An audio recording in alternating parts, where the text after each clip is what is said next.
Il est grand temps que les gouvernements congolais réfléchissent comment on peut aussi accompagner d'autres disciplines sportives en République démocratique du Congo, parce que le sport ici n'est pas seulement le football, malgré sa casquette de sport roi. Mesdames et messieurs, c'est à travers cette belle phrase du chef de l'État qui avait permis de refermer les rideaux de ces conseils de ministres qui avaient suivi juste après notre débâcle lors de ce match de barrage de Léopard Football face aux Marocains. Et il fallait quand même réfléchir comment on peut aussi accompagner d'autres disciplines. Mesdames et messieurs, c'est votre magazine que vous aimez beaucoup, News Sport. Nous sommes suivis un peu partout au monde parce que nous sommes la chaîne présidentielle. Ce numéro spécial, on va parler de Fadam. Fadam parce que le chef de l'État voulait lier sa promesse ou cette volonté à l'acte et il a accepté de parrainer pour la première fois ce grand festival africain des arts martiaux ici en République démocratique du Congo. Ça sera la deuxième édition parce que la première a eu lieu au Cameroun. Mesdames et messieurs, nous sommes ici sur ces plateaux avec le patron, l'initiateur, le président. C'est lui que le monde a surnommé l'aigle noir. C'est lui que le monde a encore surnommé le Bruce Lee africain. Maître Dominique Satenang. Je pense que je ne vais pas massacrer les noms. Maître Dominique, à qui je dis bonjour. Merci beaucoup. Bonjour frère. Il ne sera pas seul, il est accompagné de celui que nous appelons ici au pays le gardien du temple des arts martiaux, parce qu'il est le coordonnateur de la Confédération congolaise des sports des combats, Maître Eric Kindambou. Bonjour. Bonjour Maître Tizou. Je ne suis pas seul, je suis accompagné de mes confrères, une jolie dame au milieu de nous, Sarah Moussi de la HV Télévision, également Mon Sejou, parmi des analystes sportifs du pays respectés. On va essayer de parler des arts martiaux parce qu'ils sont parmi ceux qui défendent, qui vendent très bien l'image des arts martiaux dans les médias congolais. Sarah Moussi, déjà, bonjour. Bonjour Tison, bonjour tout le monde. Ça fait tellement plaisir de nous rencontrer ici pour échanger avec les présidents fondateurs de Fadam qui est venu en séjour dans le cadre de la préparation de cette grande activité qui sera organisée à Kinshasa, mais également le président Eric Kindambou, président de la Confédération congolaise des arts martiaux. Le même plaisir, rencontrer l'icône du Kung Fu africain, Maître Dominique Martin Satenang, et surtout notre maître national à nous, Maître Eric, avec qui on va vraiment parler en long et en large, lier Fadam à cette confédération congolaise de sport de combat. Très bien, merci beaucoup, Maître Dominique. On entre déjà dans le vif de nos sujets. Déjà, qui est Maître Dominique Satenang, pour ne pas vous lier directement à la pratique des arts martiaux? Qui est Maître Dominique Satenang? Merci beaucoup Maître, cher frère. Parler de moi, c'est souvent très complexe, et complexe dans le sens de dire que ce n'est pas facile de comprendre, mais la complexité par rapport à tout ce que j'ai fait à mon actif. Et ce parcours dont les médias ont qualifié d'atypique, et qui m'a valu le surnom de Bruce Lee africain, vous l'avez sinon si bien évoqué. D'aucuns m'appellent l'aigle noir, d'autres le chinois noir, d'autres le Shaolin, ainsi de suite. Bon, Shi Yan Mai, de mon nom consacré en tant que moine Shaolin. Alors, je suis né dans un petit village du Cameroun qui s'appelle Bafou. Et je joue au foot, comme le foot étant la passion, tout à l'heure vous aviez évoqué, le foot étant, je dirais même une tradition au Cameroun. Donc, étant très jeune, on faisait des jeux scolaires, donc des différentes compétitions. Et je me débrouillais pas mal au point où je fus repéré par les gens de ma ville et qui ont encouragé mes parents à m'envoyer dans la grande ville dans le but d'être repéré par une école de foot ou un agent, ainsi de suite. Et cela m'a valu donc mon ticket vers la ville. Et lorsque j'arrive à la ville de Douala, donc cette grande ville où j'arrive, déjà c'était impressionnant pour moi parce que de mon jeune âge, c'est-à-dire de ma naissance jusqu'à 11 ans, j'étais dans un village où on ne connaissait même pas l'électricité. Donc j'ai étudié avec les lampes tempête, pour vous dire. Donc, j'arrive dans cette ville gigantesque où je vois les lumières partout, ça brille de partout. Alors je voyais la lumière, on dirait, je me trouvais dans une autre planète, évidemment. Alors mon oncle qui m'amène voir un film au cinéma. Alors déjà, je ne savais même pas ce que c'est que la télé, je ne la voyais pas. Donc, et là, je me retrouve subitement devant un grand écran géant. Et c'est le cinéma Omnisport Louvoury qui malheureusement a fermé les portes aujourd'hui. La plupart des cinémas ont fermé les portes en Afrique, comme nous le savons. Alors, le film qu'on allait voir, qu'on a vu ce jour, était Opération Dragon, le film de Bruce Lee. Alors, ce film a basculé ce qui était le rêve pour mes parents et fait naître mon propre rêve en moi.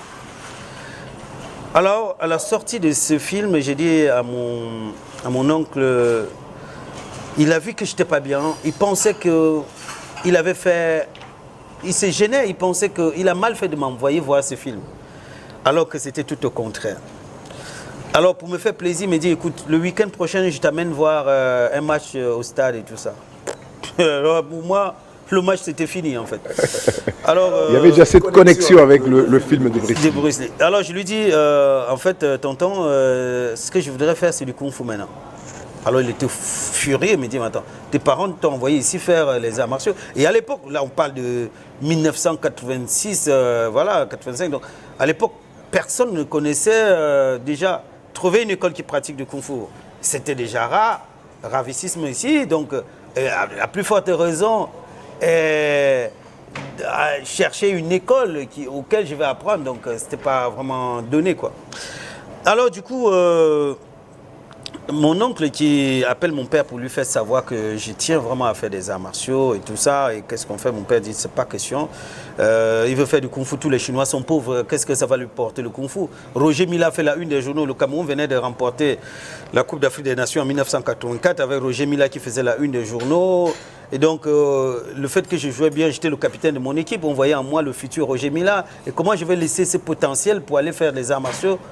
En plus, à l'époque, c'est considéré, même encore aujourd'hui, pour certains, c'était considéré comme un sport de voyou. On voyait un peu l'esprit déjà de ce que les gens se mettaient en tête. C'est le sport de combat. Voilà, alors mon père, c'était même pas question. Alors moi, j'ai dit à mon père que vous savez quoi, c'est ce que je veux ou rien du tout. Alors mon père, ayant vu que j'étais vraiment ferme dans ce que je voulais, il a dit, bon écoutez, s'il travaille bien à l'école, on le laisse poursuivre en fait, son délire, parce que pour eux, c'était un délire. Alors évidemment, on m'a dit, si tu travailles à l'école, alors qu'est-ce qui se passe? Les premiers résultats, à l'école, je sors premier, au premier trimestre, je suis premier de ma classe. Alors je travaillais comme, c'est-à-dire, je réunissais tout pour ne pas donner une possibilité qu'on me dise non. Alors, on m'a dit, ben écoute, on respecte la parole, vas-y. Et comme j'étais issu d'une famille royale, enfin je suis issu d'une famille royale au Cameroun, je pense qu'ici, je ne sais pas si c'est le cas aussi ici. Voilà, donc on a des rois qui sont gérés par des régions chez nous. Donc le roi de Bafou, c'est mon grand-père. Donc effectivement, il y avait une attention particulière. Donc mon père aussi ne voulait pas décevoir le roi parce que on avait dit, oui, le petit-fils du roi s'en va en ville étudier les armes, le football. Alors maintenant, on l'entend en train d'apprendre le sport connecté au voyoutisme, donc ce n'était pas du tout possible. Alors, mon père, donc, malgré lui, voyant ma détermination, il a accepté. Alors, me voilà qui commence finalement les arts martiaux. Je vais commencer donc directement par un maître qui lui aussi l'apprenait à travers les cassettes. Et évidemment, le plus important pour moi était d'en faire. Et voilà comment j'ai fait mon chemin.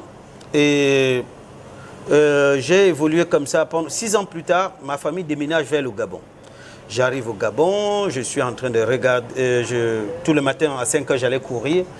À mon retour, je vois au parc, je vois un Chinois en train de faire des démonstrations de Kung Fu, précisément du Tai Chi. Alors, j'ai cru à un moment donné que c'était de l'hallucination, que j'hallucinais et tout. Je me suis dit, est-ce que c'est vrai ou j'hallucine? Non, c'était vrai. Alors, je vais vers lui. Je lui dis bonjour en français, il ne répond pas. En anglais, il ne me répond pas. En fait, il ne parle aucun mot anglais ni français.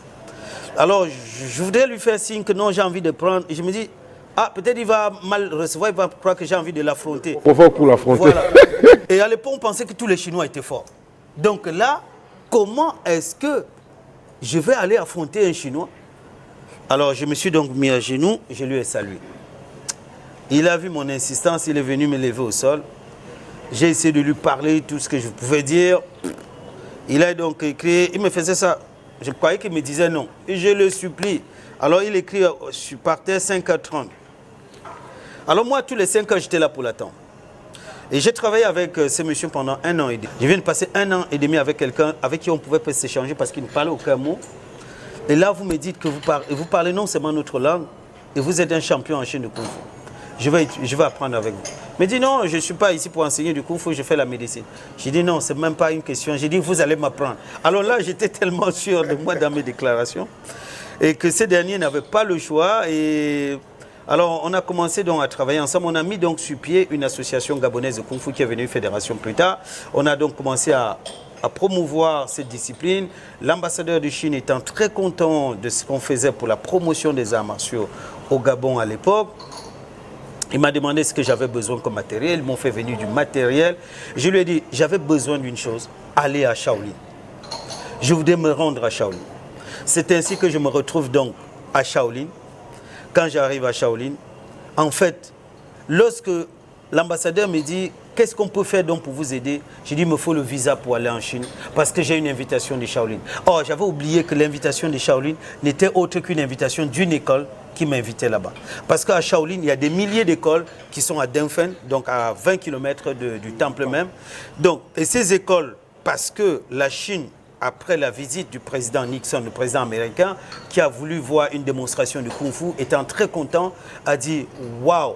Et les Chinois n'ayant pas compris qu'un président américain soit aussi fan du Kung Fu, alors ils ont démocratisé la pratique du Kung Fu, permettant aux moines Shaolin d'aller ouvrir des écoles partout. Les Américains étaient considérés en Chine comme des métiers. Ah mais bien sûr, là, les États-Unis c'était le paradis terrestre. Donc voir que le président de ce paradis terrestre dit vouloir voir une démonstration du Kung Fu, mais c'était pour des Chinois un rêve, je ne sais pas. C'est comme si vous êtes chez vous, on vous dit voilà un avion qu'on vous offre, vous imaginez. Donc c'était pour des Chinois quelque chose imaginable. Et c'est alors que le temple de Shaolin qui a été plusieurs fois fermé, bon, on n'est pas là pour cette histoire parce qu'évidemment sinon en 3-4 ans on ne pourra pas parler de cette histoire. Donc, et là du coup on a demandé donc la réouverture du temple de Shaolin qui était fermé parce qu'à l'époque c'était considéré comme déjà, les moines étaient considérés comme des menaces parce que vu leur force, vu c'est tout ce qu'ils déployaient pour repousser l'ennemi qui envahissait la Chine. On s'est dit, si maintenant, même demain, ils retournent contre nous, ce sera grave. Donc, les institutions du pays. Et surtout, donc, le Parti communiste, à un moment donné, avait très peur du temple de Shaolin, alors des moines Shaolin. Alors, en ce moment-là, on s'est dit, waouh, voilà une opportunité. On est allé chercher les moines au quartier, ils ont fait une chorégraphie, comme à la moine de Shaolin, ils ont fait une démonstration incroyable, hallucinante comme d'habitude. Alors à son retour, donc c'est comme ça qu'on a démocratisé la pratique, on a donné les moyens aux moines Shaolin d'aller ouvrir des écoles donc, à Dengfen, donc dans cette ville-là. Et c'est ainsi que toutes les écoles ont été ouvertes là-bas. Et chaque école, évidemment, dans sa communication, s'il fait mieux sa communication, alors tu vas sur Google, tu dis je m'en vais à Shaolin. Et quand tu vas à Shaolin, en fait, quand tu vas à Shaolin, tu te dis, parce que chaque école va s'appeler Shaolin Eric, Shaolin tel, Shaolin X. Donc quand tu vas dans une de ces écoles, pour toi, tu penses que tu vas à Shaolin. Au temple. Donc tu arrives, c'est une école et c'est là où tu vis la réalité. Et c'était mon cas aussi. Quand je reçois une invitation, donc c'est l'école Shaolin Viachi, donc cette école qui m'accueille, et j'arrive, je constate qu'en fait c'est une école, ce n'est pas le vrai temple. Il faut que je parcours 20 km pour aller dans le vrai temple. Alors j'étais un peu frustré, mais en même temps j'ai dit, mais je vais travailler avec les vrais experts, donc c'est pas grave. Je suis venu pour 1 mois pour un stage en Chine, c'est pas donné. Donc je commence à travailler, et en fin de compte, on m'accueille, on nous informe que l'actuel chef spirituel va être intronisé comme le l'abbé du temple de Shaolin, Abbot. Alors l'intronisation du pape, du chef spirituel, c'est un peu un peu comme l'intronisation du pape Jean-Paul. Voilà. Parce que le chef spirituel, c'est lui qui est le patron de la spiritualité du bouddhisme, c'est-à-dire de la religion chinoise. Voilà, donc c'est ce patron. Alors c'est comme ça que nous on s'en va, on va visiter, écouter et assister à cette intronisation. On arrive, il y avait beaucoup d'autres étrangers, il n'y avait pas que moi. Alors il y a la police qui nous faisait face donc dos au lieu de prestation et le chef spirituel qui me fait signe de venir. Ah waouh, je saute la barrière. Alors la police me prend, me braque au sol. Parce que le chef spirituel vous a connu auparavant. Comment il vous a fait signe? Il avait constaté votre agitation pour traverser la barrière ou comment? Je pense que Maître Eric ici présent peut comprendre et je pense que... Il y avait déjà cette connexion spirituelle. Voilà, je pense qu'il y a eu une sorte de connexion spirituelle parce que c'est pas parce que j'étais noir, c'est pas parce que j'étais étranger, parce qu'il y avait d'autres personnes, mais c'est à moi qu'il a pointé le doigt, il a dit « je veux le voir ». Alors évidemment, moi, quand il m'a fait signe, ben, évidemment, vous imaginez, regardez un catholique, je donne un exemple, un catholique, donc le pape Jean-Paul, le pape François, c'est ça? Ouais. Le pape François qui vient ici, il te pointe du doigt que vient me voir. Vous imaginez qu'un catholique va réfléchir 1000 fois l'émotion totale. Ben, évidemment, il serait prêt à gravir les échelons pour aller le voir. Et c'était le cas. Donc, alors, Dieu merci pour moi, ce n'était pas le temps du terrorisme, sinon on m'aurait... Je pense qu'on aurait pris que je venais faire un attentat.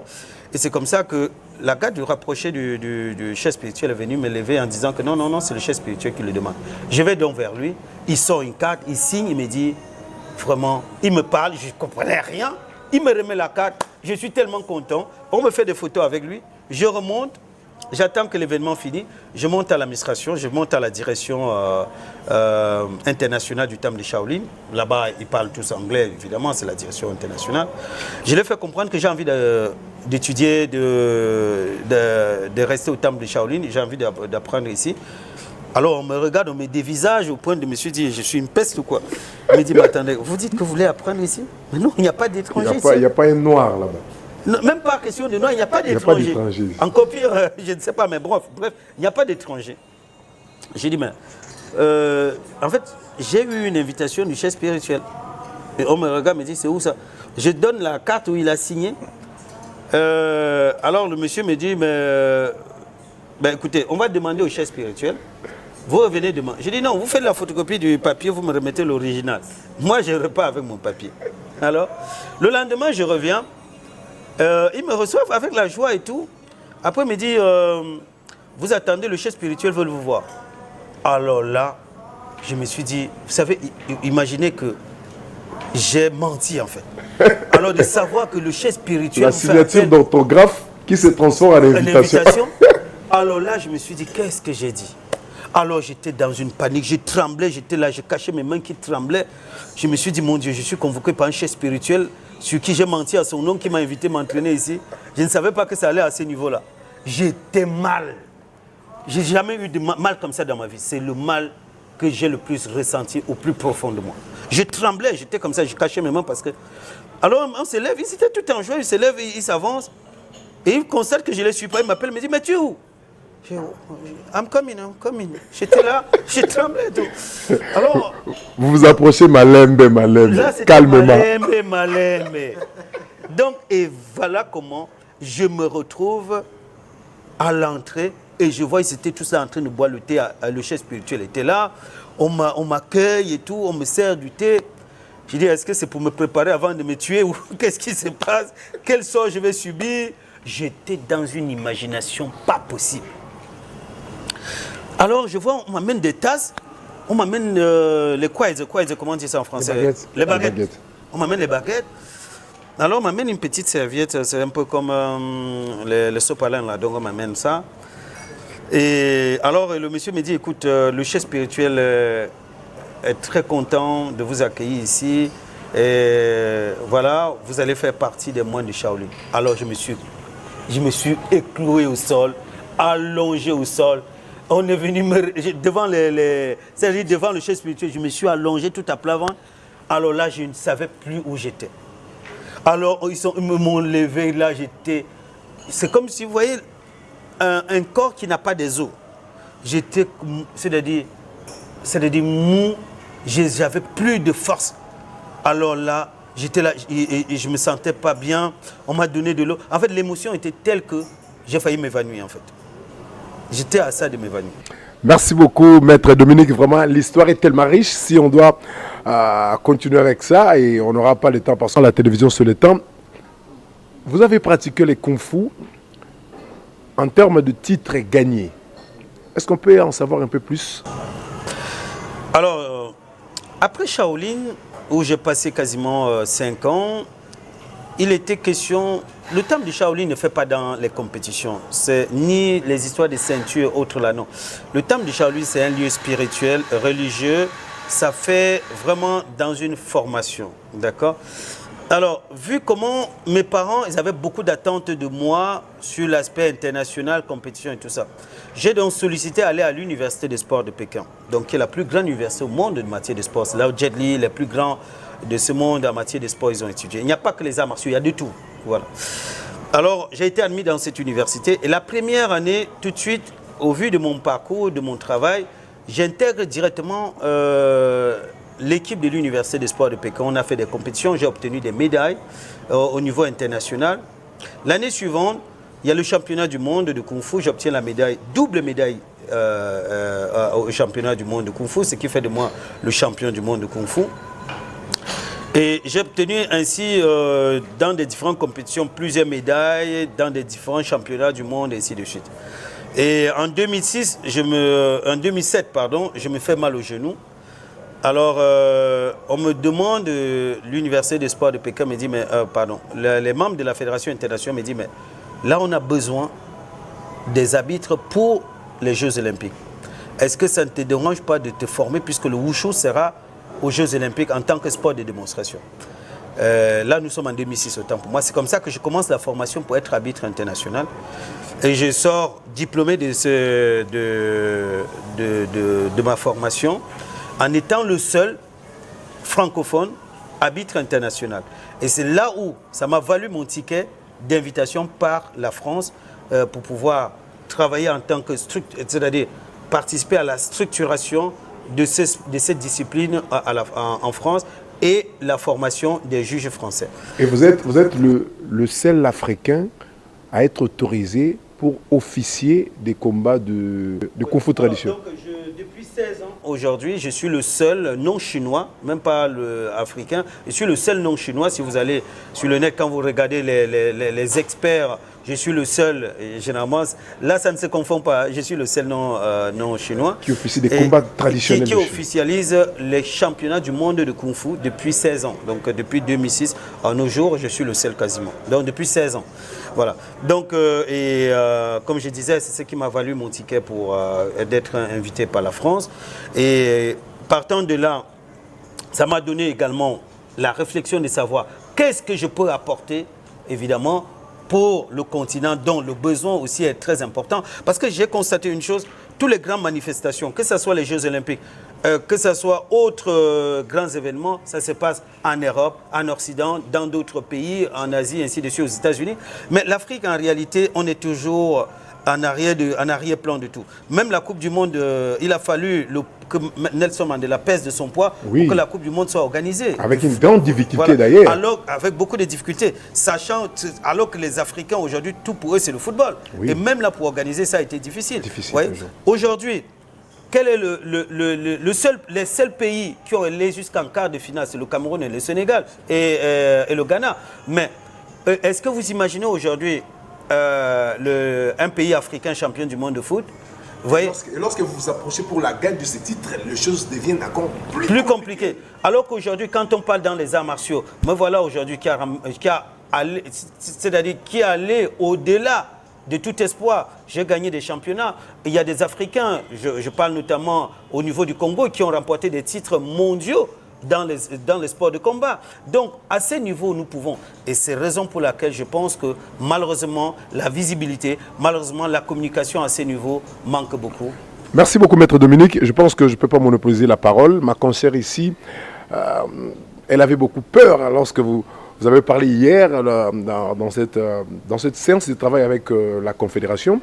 Lorsque vous parlez sur votre passage au temple pendant 10 ans enfermé. Et parce qu'ici, nous avons une autre image de ce temple. Il y a du mystique, il y a de la magie. Comment quelqu'un peut y aller et ressortir calmement? C'est un humain normal. Sarah Moussi, si vous avez une question par rapport à ça. Évidemment que oui, j'ai quelques préoccupations, surtout après avoir suivi votre partie d'introduction. Et oui, Maître Dominique, vous vous êtes enfermé pendant plusieurs années, 10 ans au temple de Shaolin. Au-delà de l'apprentissage des arts martiaux, qu'est-ce qui s'est réellement passé? Et selon différentes sources, nous avons appris qu'il se pratique de la magie dans ces temples. Est-ce qu'on peut connaître la vraie information? Merci beaucoup. C'est toujours très important. Vous savez, on dit l'ignorance n'a pour seul médicament qui n'est autre que la connaissance. Donc, pour dire qu'il faudrait que je vienne apporter l'éclairage, la lumière, et c'est cette lumière que nous voulons que nos États, nos autorités apportent aussi dans le sport de combat pour créer une lumière. Et c'est le seul sport aujourd'hui qui valorise nos continents, nos pays. Alors, Shaolin, vous savez, l'être humain, tel que vous le voyez, a une force phénoménale. Nous n'utilisons même pas le 1 millième de la valeur intrinsèque de nos capacités. Donc, le temple de Shaolin n'est autre qu'un outil, qu'un moyen qui nous permette de mettre en valeur nos forces. Et ces forces que nous accumulons, que nous avons en nous, le temple de Shaolin ne vient pas te dire « mange ceci, tu vas être fort ». Non, le temple de Shaolin vient révéler ce que toi, tu possèdes déjà. Donc, te donne les moyens, les outils de pouvoir travailler et révéler ta force, ta propre force en toi, la force intrinsèque. Évidemment, ce n'est pas donné, c'est des sacrifices, parce que déjà, en étant à Shaolin, on fait vœu de chasteté, donc on n'a pas droit aux femmes, on ne peut pas manger, on ne peut rien, donc on vit des fruits et légumes, c'est-à-dire on a un repas végétalien, c'est-à-dire aucun repas, rien issu des animaux, même le lait, on ne peut pas en boire. Voilà. Et pourquoi? Parce que la philosophie bouddhiste croit à la réincarnation. Ça veut dire que si vous mangez les œufs, ça veut dire que vous êtes en train de manger, parce que quand vous mourrez, vous pouvez redevenir autre chose, un animal, ainsi de suite. Donc quand vous mangez là, vous êtes en train peut-être de manger la chair d'un de vos parents. Donc voilà comment, ou quand vous mangez les œufs, vous êtes en train de manger les œufs qui sont issus par un de vos parents. C'est pourquoi à Shaolin, on ne mange pas tout ce qui est produit issu des animaux. Donc, maintenant l'entraînement en lui-même. Donc l'entraînement se repose sur trois choses. Sur le plan physique. Déjà, le fait de travailler physiquement dur renforce le mental. Et maintenant, sur le plan spirituel, nous méditons énormément au temple de Shaolin. Nous avons quasiment 3 heures de méditation par jour. C'est-à-dire à midi, après, parce que déjà on se lève à 4h30.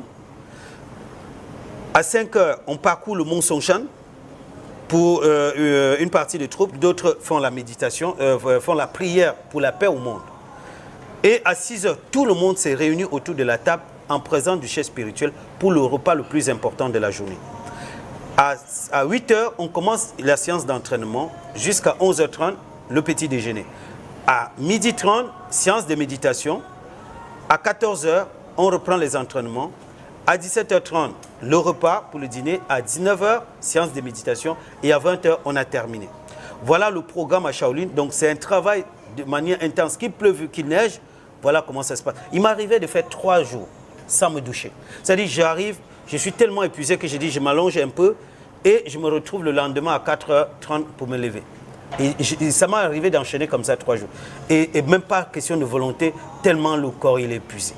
Le travail à Shaolin, mais c'est aussi bien. Maintenant, quand les gens me voient casser des barres de fer sur la tête, je réserve un numéro spécial que je le ferai pendant le FADA, parce que je ne serai pas que président du comité d'organisation. Je ferai une démonstration qui restera spéciale ici au Congo. Je ferai un numéro spécial Shaolin. Et on pensera à la magie, c'est certes, évidemment, il y a beaucoup qui ne me saluent pas pensant que j'ai la magie, mais ce n'est qu'un travail. Lorsqu'on travaille, évidemment, les faiblesses font que quand tu n'arrives pas à quelque chose, tu accuses, tu dis non, c'est la magie. Donc ça, c'est preuve de faiblesse, mais ce que je fais est accessible à tous, mais il suffit de travailler. Okay. Vous êtes surnommé Brisley africain, l'aigle noir. Est-ce qu'il y a une signification particulière à ces surnoms? Merci, c'est très important. J'avoue que c'est rare qu'on me demande, pose cette question. Elle est très pertinente, votre question. Alors, le Bruce Lee africain fait référence à un film qu'on a tourné sur moi, sur mon parcours, qui a eu une palme d'or en Chine par les chaînes de télévision chinoises, qui s'appelle African Bruce Lee. Alors, le film, au départ, n'était pas le nom du film au départ. Le nom, c'était Kung Fu Ambassador. C'est l'ambassadeur du Kung Fu. Et lors du tournage de ces films qui s'est passé en Chine, aux États-Unis, en France et en Afrique, donc au Cameroun et au Gabon, pendant le tournage, l'équipe du tournage entendait tout le monde m'appeler Bruce Lee, Bruce Lee, Bruce Lee. Alors du coup, ils ont dit, mais attends, mais c'est le Bruce Lee ici. Donc c'est comme ça que le titre du film a changé. Et c'est comme ça que les médias ont pris le nom et on m'appelle comme ça. Voilà.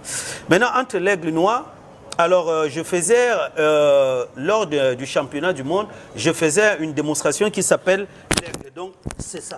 Donc là, et donc, en faisant cette démonstration, quand on a vu comment je faisais l'aigle et tout ça, on s'est dit, ah oui, là c'est Siachedan, donc l'aigle noir. Siachedan, c'est petit aigle noir. Donc, c'est comme ça que le nom aussi est parti dans les médias. Et voilà. Donc, autant de surnoms. Maintenant, Shi Yanmai, donc, qui est mon nom bouddhiste, ça, c'est le nom lorsque j'ai été consacré moine Shaolin, qui est le nom qu'on m'a donné. Voilà. Pour ne pas garder la parole, Maître Dominique, avec moi, on sera beaucoup plus pragmatique, hein, en tout cas, parce qu'on va ramasser ça et là les questions avec presque des réponses brèves pour garder mon temps. De Bafou à Eram pour devenir moine. Quand est-ce que vous avez appris le mandarin? Parce que jusqu'à ce qu'on puisse vous inviter, vous avez dit que c'était que l'anglais, parce que vous êtes ici, Bafou c'est dans le Cameroun anglophone, sauf francophone plutôt. Vous êtes dans un pays bilingue et l'anglais vous a permis de parler jusqu'en Chine, mais au temple du Shaolin, c'est le mandarin, le chinois. Quand est-ce que vous avez appris ça? Oui, c'est sur le tas, effectivement, que j'ai appris le mandarin. Et c'est dans l'immersion, il faut le dire. Et c'est vrai que l'anglais, c'est vraiment le passeport du monde, parce qu'il faut s'y mettre. C'est la langue qu'on... Même si en Chine, en ce moment, ça ne servait à rien, mais ça m'a quand même aidé au niveau de la direction internationale. Donc, le chinois, je l'ai appris sur le tas. Autre question. Vous arrivez au temple de Shaolin. Quelle est votre première impression? J'aimerais me projeter. Quelle est votre première impression? Qu'est-ce qui vous a directement frappé dès que vous êtes arrivé là? Alors déjà, il faut se dire, à force de regarder les films chinois, je pensais que tous les Chinois sautaient de partout, comme on voyait sauter de l'immeuble, ainsi de suite. J'observais de voir, est-ce que je vois un Chinois sauter d'un immeuble et tout ça. En fait, je me demandais, est-ce que c'est ce que j'avais vu? Parce qu'en fait, on était tellement égourdis par les films chinois que je me suis dit... Et à un moment donné, quand j'arrive, je guettais, et mon guide me voyait regarder, il s'est dit, qu'est-ce que tu fais? Je ne lui dis pas la vérité, mais en fait, j'attendais de voir un Chinois qui va sauter du toit et tout ça. Donc, c'était ça qui m'impressionnait. Et autre chose, parce que nous étions parmi les rats noirs à quand même à voyager vers la Chine. Nous sommes dans les années 80, vous imaginez? C'est vers l'année 98-99 que vous voyagez pour la Chine. Exactement. Et donc là, ah oui, vous connaissez vraiment bien mon histoire. Donc alors, quand ils regardent, les Chinois me regardent ma peau, ils me demandent, ah, alors il s'est dit, est-ce que c'est le soleil qui m'a brûlé la peau? Parce qu'ils ne comprenaient pas. Tout le monde venait toucher ma peau en fait. Et j'étais pour eux comme un extraterrestre. Tout le monde venait faire des photos avec moi. Et je croyais, en fait, je me suis dit, mais je suis une star ici en Chine, qu'est-ce qui se passe? Voilà, donc tout le monde qui venait faire des photos. Donc, au départ, le lieu où on travaillait, on faisait les entraînements, on a dû changer de lieu parce que les touristes qui venaient vers le temple... Beaucoup de curiosité. Voilà. En fait, les gens, quand ils ont eu d'informations qu'il y avait un noir ici, j'étais complètement envahi. À un moment donné, même pour sortir de ma chambre, j'étais obligé de chercher des raccourcis pour aller au lieu d'entraînement parce que si je traverse le temple, j'arriverai toujours en retard parce que les gens vont m'intercepter pour faire... Donc, c'était vraiment une expérience unique. On va rester à Shaolin pour deux petites questions. Parmi les épreuves, vous avez eu beaucoup de séances d'entraînement, beaucoup d'années. Quelle est cette épreuve-là ou cette séance d'entraînement qui est la plus difficile au temple du Shaolin? Le courage que j'avais, la détermination, il n'y a rien qui pouvait me faire reculer en fait. Donc j'étais prêt à tout. Et j'avoue que les sensations au début furent fatales, évidemment. Donc parce que La maîtrise n'y étant pas, la préparation mentale n'y était pas. Mais le temple fait en sorte que, avant d'aborder ce niveau, on sait déjà que oui, il peut être capable. Donc on ne peut pas prendre le risque de te demander de faire quelque chose si tu n'en es pas capable. Une dernière de questions. À Shaolin, il y a une technique qui a été presque plus mise en valeur que l'autre, le Wushu avec le maître Ip Man. Est-ce que vous le maîtrisez? Oui, donc le Wing Chun. Alors, le Wing Chun, effectivement, en fait, aujourd'hui, je suis expert dans les arts martiaux chinois, donc pour y arriver à ce niveau, on est obligé de faire toutes ces étapes, donc, parce que je ne peux pas arbitrer quelque chose que je n'y connais pas. Donc, c'est une évidence. Donc, c'est pourquoi cela m'a valu des années de pratique. Et justement, je viens d'offrir un mannequin de bois, donc, à une certaine autorité d'Afrique pour pouvoir l'initier à cela. Donc ça fait partie de mes maîtres d'œuvre. Très bien, maître Dominique Satenang, notre ambassadeur itinérant de ce temple de Shaolin. Donc la mission est tellement grandiose, il faut vendre l'image positive de ce qui se passe en termes d'apprentissage sur le plan physique, moral et spirituel, parce que c'est très important. Je pense que le monde va être émerveillé à travers ces numéros spéciaux où on va rester que sur les arts martiaux. Ça ne vient pas chaque jour avec nos fidèles téléspectateurs de ces grands magazines News Sport suivis à la 10e télévision. On va prendre quelques éléments, mais on doit quand même faire parler le coordonnateur de cette confédération congolaise de sport de combat, parce qu'il est resté observateur pendant plusieurs minutes. Maître Rick Ndambu, vous êtes considéré comme le gardien de temple des arts martiaux ici en RDC, malgré vents et marées. Vous êtes toujours là, vous vous appliquez toujours pour essayer de montrer à la face des autorités, de montrer à la face de tous ces parents qui hésitent pour envoyer leurs enfants à la pratique des arts martiaux. Vous êtes là toujours pour les montrer le vrai visage, que les arts martiaux est important. Et aujourd'hui, vous rencontrez aussi quelqu'un qui a avalé les arts martiaux. Maître Dominique, déjà, ça vous fait quoi? Est-ce que c'est une fierté de voir ces débuts de mariage entre le FADAM avec la confédération dont vous chapeautez? Merci Maître Tison. Évidemment, comme vous l'avez constaté, c'est une histoire passionnante que Maître Dominique vient de nous relater ici. Et c'est un honneur pour nous de recevoir ce digne fils d'Afrique.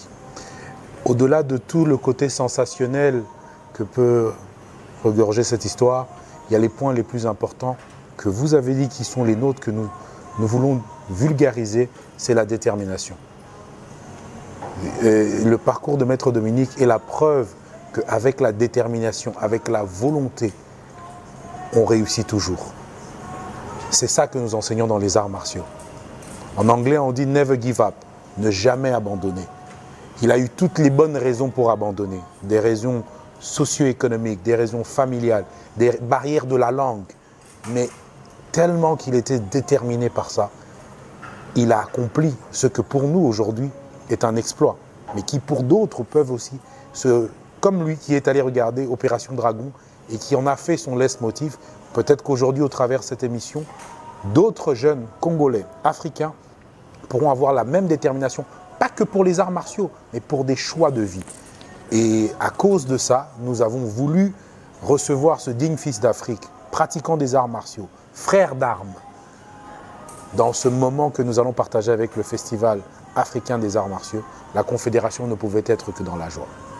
Très bien, merci beaucoup Maître Eric Ndambu. On sent vraiment la passion de la pratique ou de la valorisation des arts martiaux.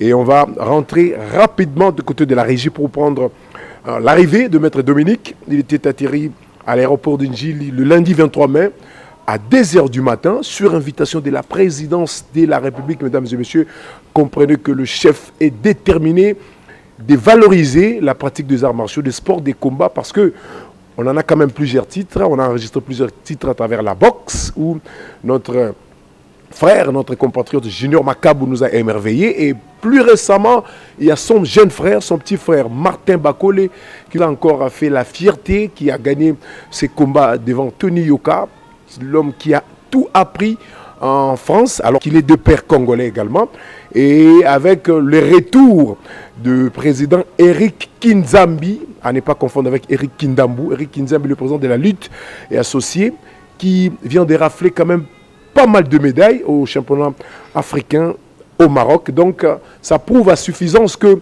les arts martiaux, on a quand même ces dons, mais il faut que l'accompagnement des autorités soit en place et le chef de l'État va lier sa promesse à l'acte.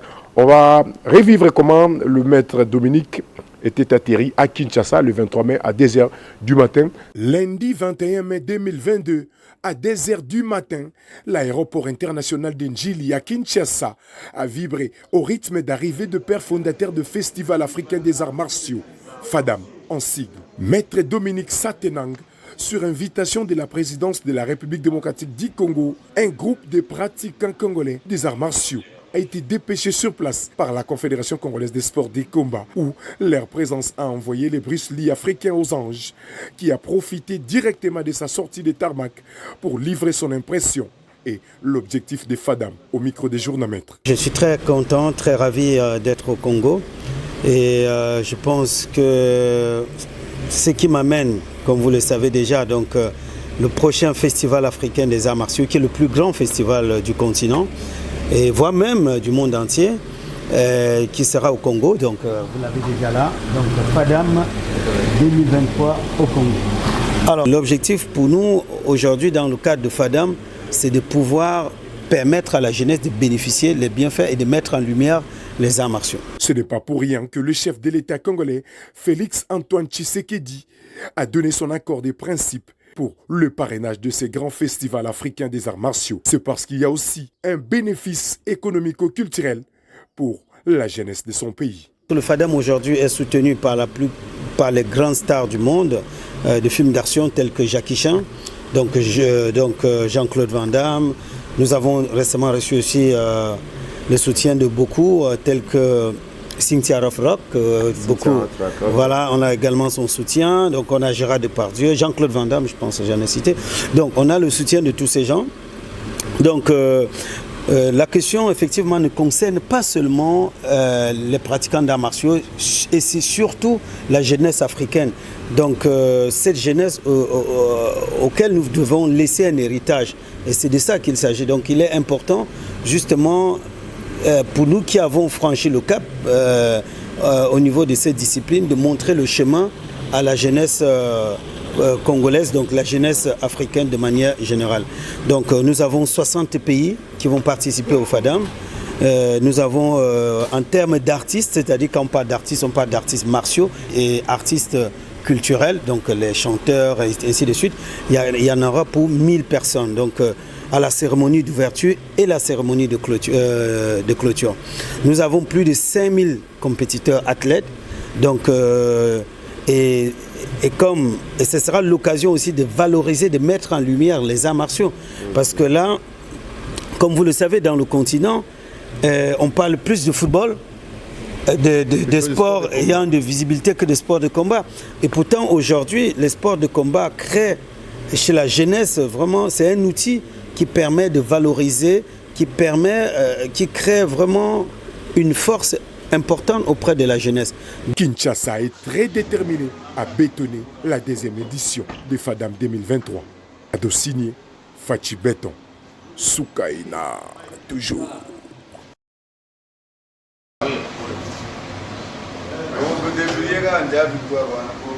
Voilà, très bien, mesdames et messieurs, vous avez compris que Maître Dominique était déjà ici à Kinshasa. Et on va prendre cet élément sur le spot qui avait annoncé la première édition de ce festival africain des arts martiaux. C'était déroulé au Cameroun. Comprenez qu'il est originaire du Cameroun. Et la charité bien ordonnée commence toujours par soi-même. Et la première édition des FADAM était organisée au Cameroun, avec la présence du premier citoyen camerounais, le président Paul Biya était présent, étonné comme tout le monde. Et on voit juste ce spot et quelques spectacles de ce festival. Et on va continuer juste après.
Voilà, merci beaucoup. On va enchaîner rapidement avec deux éléments.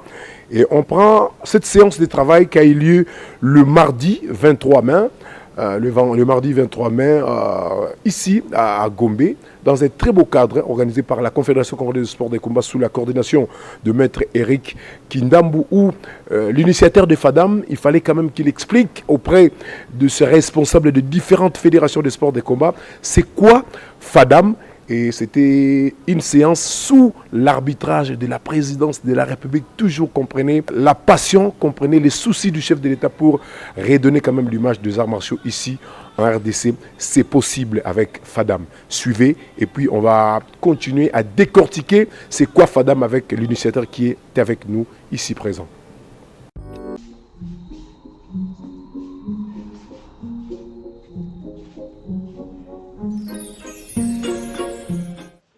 C'est la salle Trésor Room de la Gombe qui a servi de cadre pour cet échange fructueux entre la direction de FADAM et la Confédération congolaise des sports des combats ce mercredi 25 mai, sous les contrôles toujours de la présidence de la République.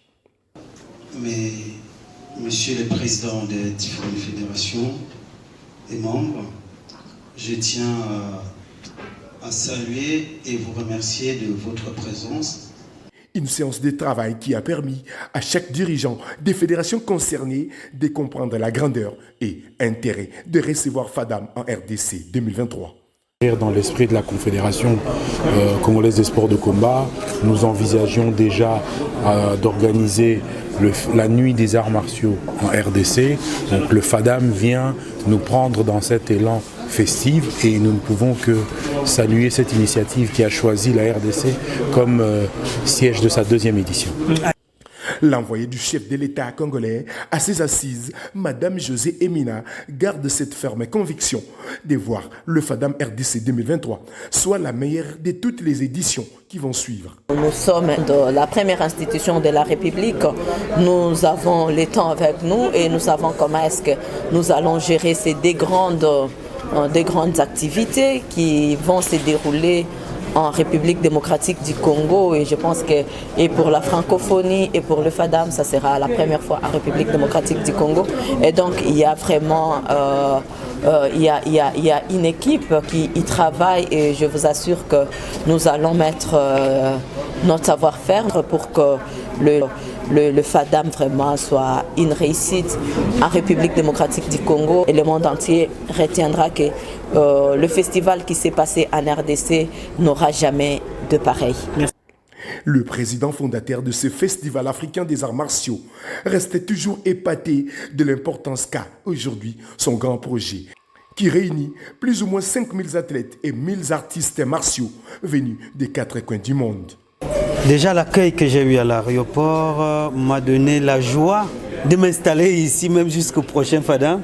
Mais cependant, les obligations familiales, professionnelles ne pourront pas me le permettre. Mais je partirai après-demain, mais avec déjà le cœur installé là. Et c'est une population très accueillante et les gens sont sympas, joviales. Et je pense que j'ai plus qu'une chose en tête, avoir hâte de voir le FADAM ici en République démocratique du Congo. Ce pays qui abritait autrefois et qui est resté gravé dans l'histoire. Donc en octobre précisément 1914, le combat de boxe de Mohamed Ali. Et je pense qu'aujourd'hui nous revenons là aussi pour cette histoire marquante, apporter encore une autre pierre à l'édifice, à savoir le FADAM. Tout est bien qui finit bien. C'est ce cadeau d'une œuvre d'art que la Confédération congolaise des sports des combats a remis au président fondateur des FADAM qui a sanctionné cette séance de travail. C'est l'okapi, cette espèce rare qu'on retrouve en RDC, un animal rempli de la douceur qui symbolise la paix et particularité que le FADAM RDC 2023 va présenter à la face du monde. L'okapi symbolise l'adresse. L'okapi symbolise la patience. L'okapi symbolise la rareté. Qui vivra, verra. Soukaina, toujours.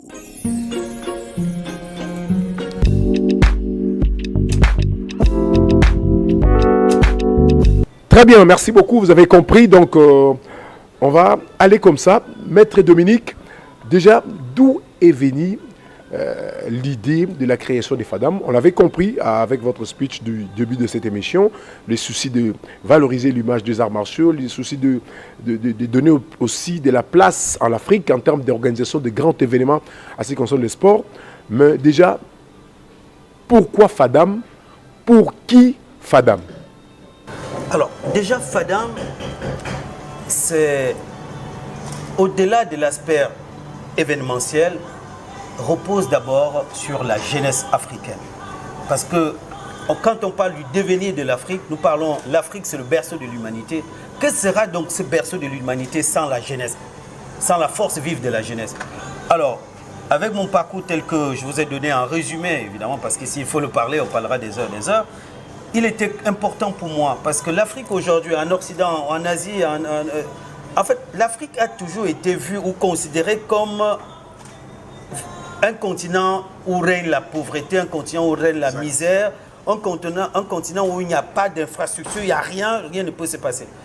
Alors, c'est là où, je peux vous dire, la blessure, la frustration que j'ai pu ressentir dans de grands événements auxquels j'ai participé en tant qu'officiel, il était donc important pour moi de dire, parce que vous savez, on dit n'oublie jamais d'où tu viens. Et c'est ce que j'ai dit à l'UNESCO en 2009 lorsque je recevais ma médaille, parce que je suis médaillé de l'UNESCO.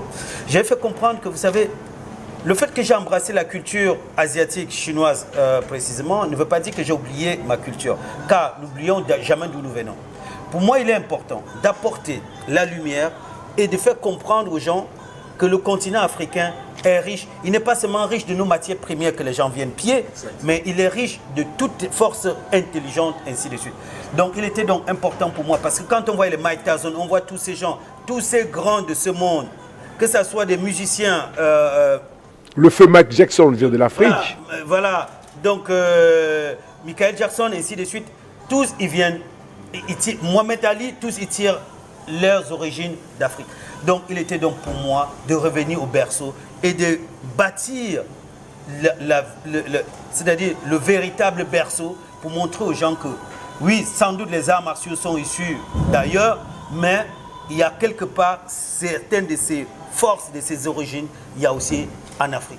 Donc il était question aussi de ramener, au lieu d'aller vers les autres, que les autres viennent, au lieu qu'ils entendent parler seulement que l'Afrique c'est ceci et cela. Il était donc question que ces gens viennent découvrir d'eux-mêmes c'est quoi l'Afrique, ce peuple accueillant, ce continent accueillant, ce continent où règne la joie de vivre, malgré qu'on n'a pas de l'argent sans doute pour certains, pour faire quoi que ce soit, mais on a l'amour du prochain. Donc c'était là, c'est les raisons qui m'ont motivé à travailler et à créer le FADAM, qui m'a fallu 6 ans, parce que j'ai commencé à travailler sur le projet depuis 2012.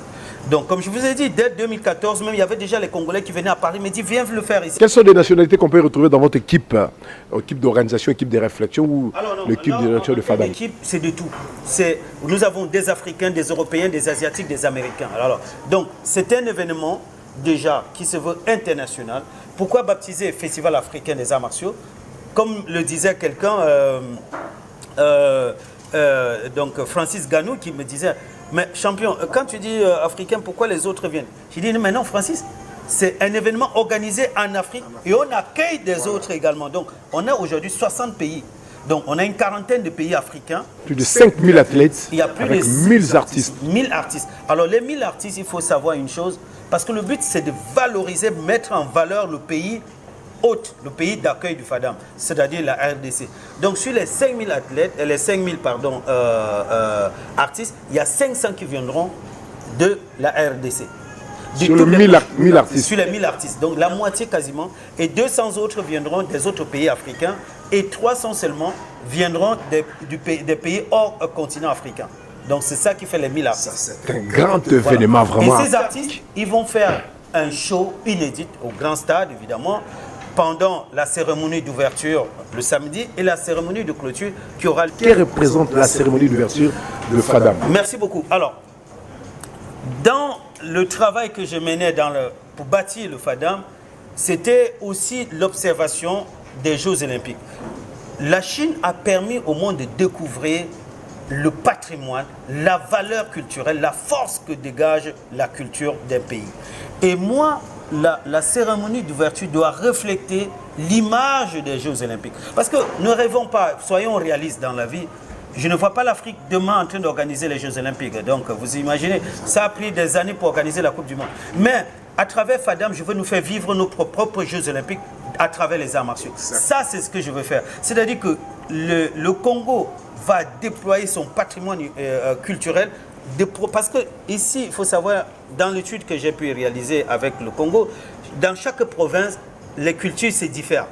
Donc, c'est permettre à chaque province de valoriser, de mettre en valeur sa culture. Parce qu'aujourd'hui, on connaît Kinshasa, mais on ne connaît pas ce qui se passe à Lumumbashi, on ne connaît pas ce qui se passe dans des autres provinces. Vous voyez. Donc, le but, ce sera pour ces provinces reculées de venir avec cet événement qui sera couvert avec des milliers de chaînes, de faire valoir sa culture de sa province. C'est là où on va dire, oui, il y a la province de Katonga, ceci, cela. Je m'excuse sur les noms de provinces, je n'ai pas tout ça en tête, mais ce sera l'occasion de valoriser sa culture. Voilà la cérémonie d'ouverture et permettre à la population, au monde entier, à l'Afrique, de découvrir tous ces grands stars, toutes ces grandes personnalités dont on a l'occasion de les voir que dans les grands écrans, et tous ces grands musiciens dont certains entendent parler que de nom. L'occasion, c'est de réunir la grande famille des arts martiaux. Et ça, il n'y a que le FADAM pour faire vivre un tel rêve à la jeunesse africaine. Maître Dominique, le FADAM a cette habitude de décortiquer 5 thèmes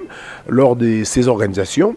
Et parmi les 5, il y a le sport, il y a la culture, il y a l'éducation, il y a le social, mais il y a aussi de l'économie. C'est là où moi je vais m'attarder un tout petit peu. Et parmi les retombées, il y a le forum des grands investisseurs internationaux. Est-ce que la RDC pourra tirer profit après ces forums ou ça dépendra de la manière dont on va accueillir ces forums ou soit de la manière dont on va négocier lors de ces forums des investisseurs? Déjà, il faut savoir, l'objectif de FADAM, c'est permettre à l'État, au pays, de tirer le maximum de bénéfices. Que ce soit en termes d'image, que ce soit en termes éducatifs pour la jeunesse, que ce soit en termes culturels et que ce soit en termes économiques. Sur le plan économique, vous savez pourquoi, je vais vous donner un exemple pour que vous compreniez. Quand on organisait la Coupe d'Afrique des Nations, ça a commencé avec 4 pays. Aujourd'hui, ça se bouscule même pour organiser. Pourquoi? Parce que le sport est devenu une industrie. Il y a 24 nations maintenant. Voilà.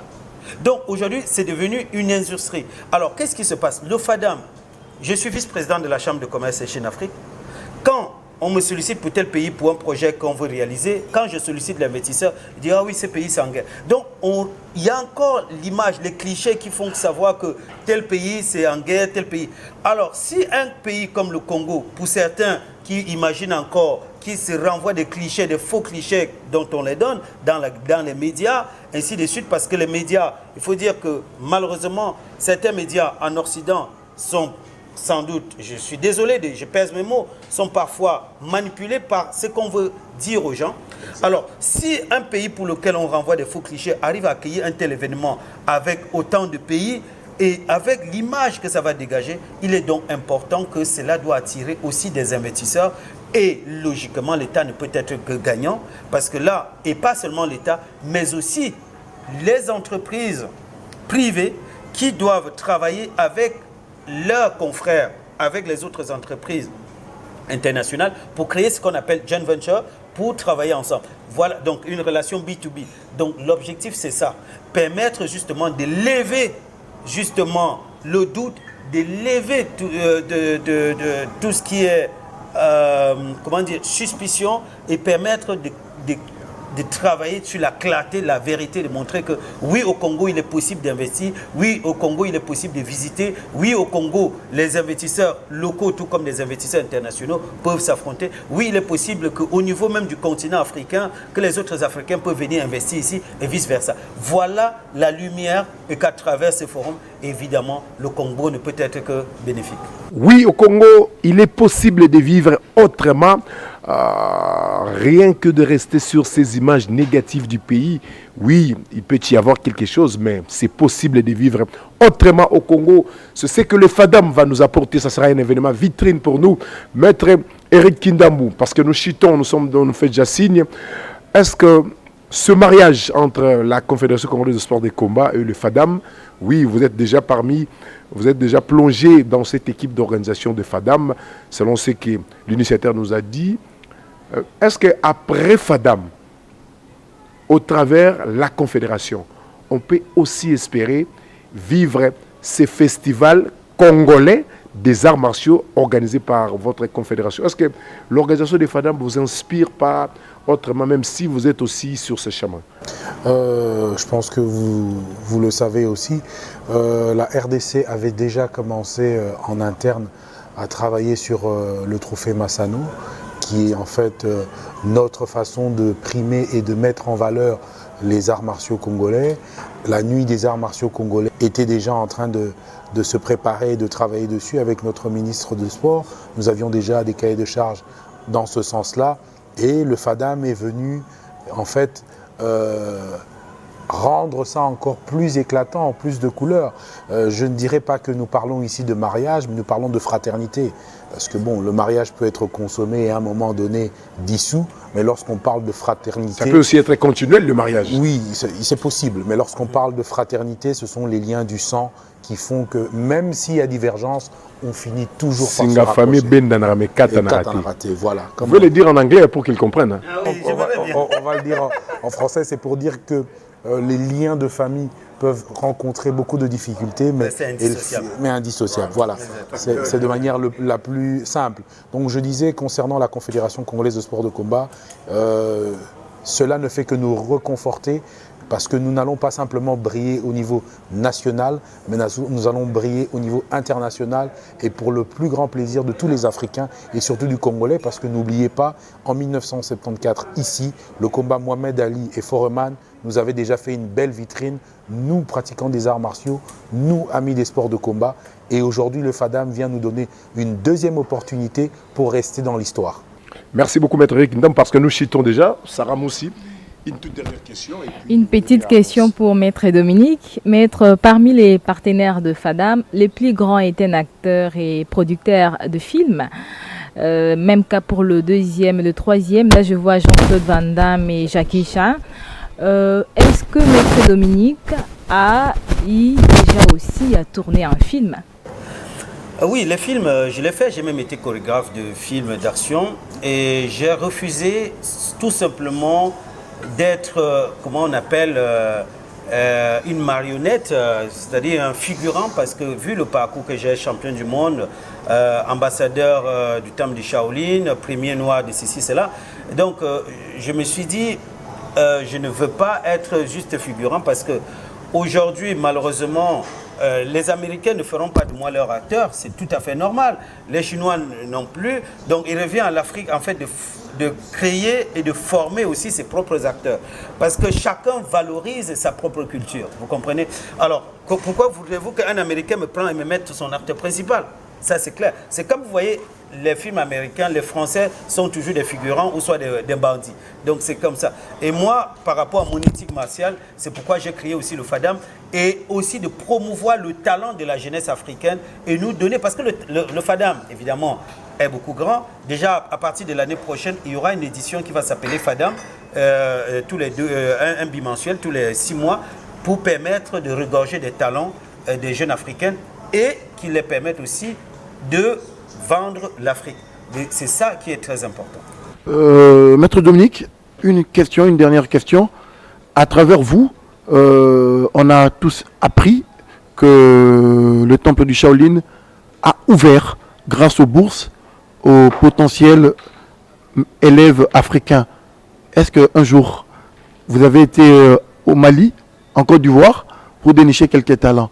Est-ce que grâce à FADAM, RDC, en 2023, si Dieu le veut, est-ce qu'on aura un jour aussi notre Congolais à nous? Est-ce qu'on aura des chances d'avoir un Congolais qui va bénéficier de ces bourses-là? Déjà en 2017, si j'ai bonne mémoire, j'ai déjà fait venir des Congolais, 4 Congolais qui étaient au temple de Shaolin. Et donc leur président vous a témoigné ça l'autre jour. Donc il y a des Congolais qui ont déjà bénéficié de ces bourses. Maintenant, ça ne peut plus être de 5 ans parce que l'expérience faite en 2011 a été pas facile parce qu'ils n'ont pas pu tenir, mais désormais c'est tous les 3 mois. Malheureusement, la crise de Covid en a empêché. Donc ça va, c'est pérenne, donc ça va continuer. Et pour répondre quand même, je rebondir au mariage dont il a fait allusion et que Maître Eric a plutôt parlé de fraternité, parce que quand on parle de fraternité, vous savez, un mariage, vous choisissez alors que le lien de fraternité vous impose. Donc on est là par le fait. Un fait de sens, ça veut dire que rien ne peut défaire ce que Dieu, comme dit, l'univers a uni.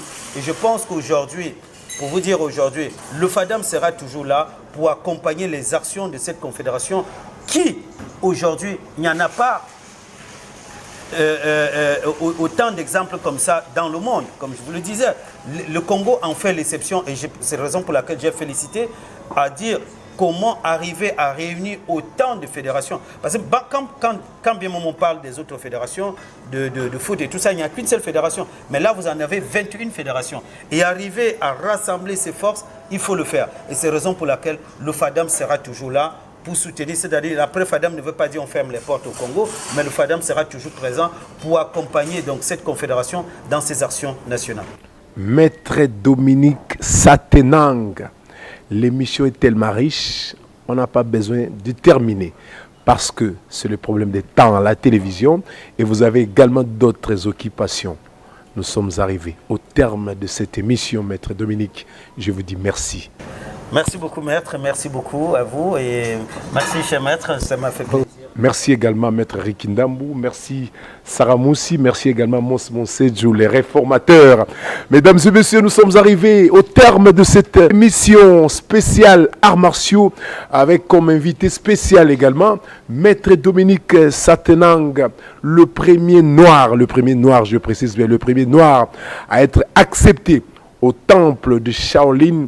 Il était parti pour aller vérifier si qu'est-ce qui se passe concrètement dans ces temples en termes d'apprentissage des arts martiaux. Sa présence était devenue impressionnante là-bas au sein de temple et il était à côté de notre gardien de temple des arts martiaux ici en RDC, Maître Eric Kindambou, parce que dans quelques mois, dans une année pratiquement, le FADAM sera en RDC. Je sais que tous les Congolais ont soif de vivre ce spectacle africain et c'est pour quelques mois. Encore une fois, merci de nous faire confiance. C'était le magazine News Sport. Nous sommes suivis de partout au monde parce que nous sommes la 10e télévision. Quant à moi, je vous dis merci. Au prochain numéro, Soukaïna toujours.